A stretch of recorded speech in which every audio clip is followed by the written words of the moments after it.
I'm from Ghana. Thank you for Switchpoint for bringing me all the way from Ghana to this place. I'm super excited, and well, this has been quite a journey, especially coming out with this costume, and I want to thank my micro-lab participant for helping putting up this wonderful costume. Because as a performing artist, I'm interested in how do I kind of create value to objects, and especially these are found objects from this part of the continent. So I'm always interested in how do I kind of create that contact or that link with the plastic, not coming back to the continent, but what I found here to create this costume. My work deals with migration of objects, not only as in human, but as in objects, how objects migrate from one continent to another, and how it changed the form and value of it. So I'd like to share with you the beginning of my idea as an artist and how that has inspired the community. The picture you can see here, it's a picture of one of our performances that we try to engage the community as collaborators to share the process of an artist, not just focusing on himself or herself, but also engaging community. The gallon you see, the plastic jerry cans, were cooking oil containers that it was imported from the West as cooking oil containers. Back in Ghana, what we use them after the oil is to store water. And the question is, what if Africa or Ghana has water? What are we going to use those gallons for? So as an artist, I'm interested in how do I navigate the same object back to the West by changing form and value of it. So, and this is a picture that is part of the process of creating the work because it's very symbolic in our life that we need that to survive water scarcity.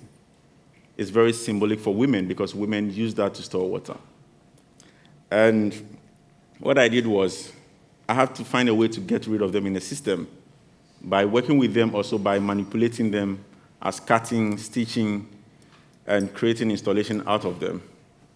But the process started very challenging because when people saw that I started cutting them, it was a conflict because they need that to survive water. So we have to go through an educational process where I tell them this is not hygienic to store water in them.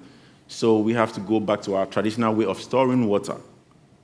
Then they begin to understand, and it became part of the process, whereby I have kids, older people going around the community to collect the gallon. And also, it has created a huge value change because I buy them from them. From the beginning, I was just collecting them for free, but as time goes on, they see the progress of the work because the work is shown globally. It's been on different news platforms, and they see the value. So now they begin to trade with me. So in the process of collecting that, we dress like women because my work deals with gender as well. We dress like women, and it also creates a dialogue within the community because people question why men dress like women. And I had to make the reference, as Ghanaian, part of our culture, in our festival, which is celebrated annually, men dress like women to honor women and also to share that kind of equality. So I had to make reference to that because it was becoming a problem, why men are dressing like women. So this is the process of how we collect gallons. And I have the guys wearing their mom's clothes. It's part of the process because I'm a performing artist and I find ways to incorporate the issues of gender, environment, politics as well. Yeah, so as the process of the work developed, I begin to realize that there are various avenues that these objects influence our architecture. As you can see, people start using them to build houses, people use them as a fence, people use them as chairs, and also as tables, and as bed to sleep on it. So these are all inspiration that add up to the process of my work. And 2015, I started a project called Follow the Yellow Brick Road, which reference to Wizard of Oz. Because for me, my work deals with migration. And I have a migration background. Within the same city, there was a migration, which from the beginning was a merit, but after a couple of years, it became demerit. So I decided to make reference by using my work, the gallon, which represent struggle back home in Ghana. And yellow in Ghanaian flag means world. So how do I change the stereotype of that object to be more valuable?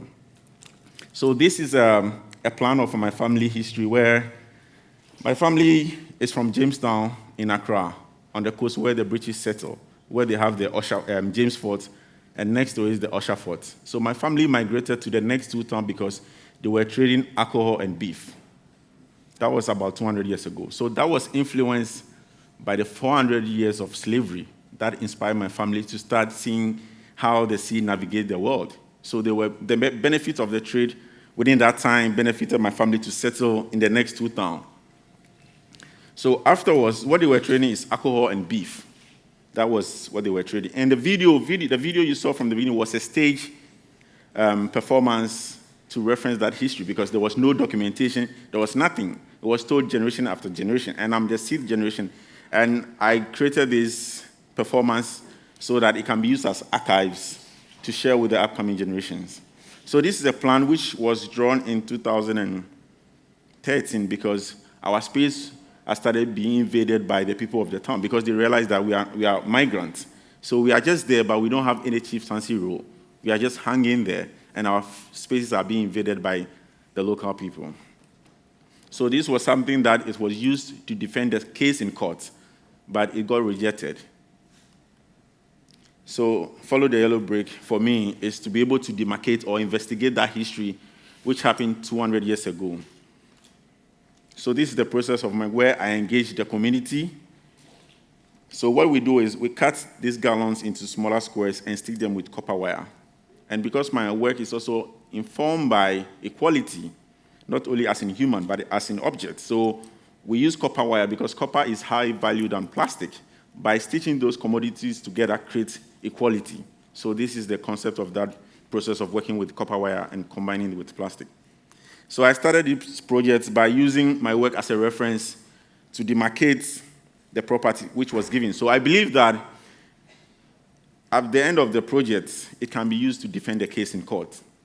Because the paperwork was rejected, because I don't know what happens. But I believe that, so what I did was we started putting the work like to pave the demarcation. And I invite people from different parts of the continent. I have people from coming from different parts of Africa to, work on the piece to be able to understand the history of the place. And through that, there are older people within the community who knew what happened that time and how our property was expanding. Yeah, so this is a project that I've been working on since 2015. And so far, this gallon comes in like 20 liters and 25 liters. And we've used about 10,000 gallons on this project since 2015.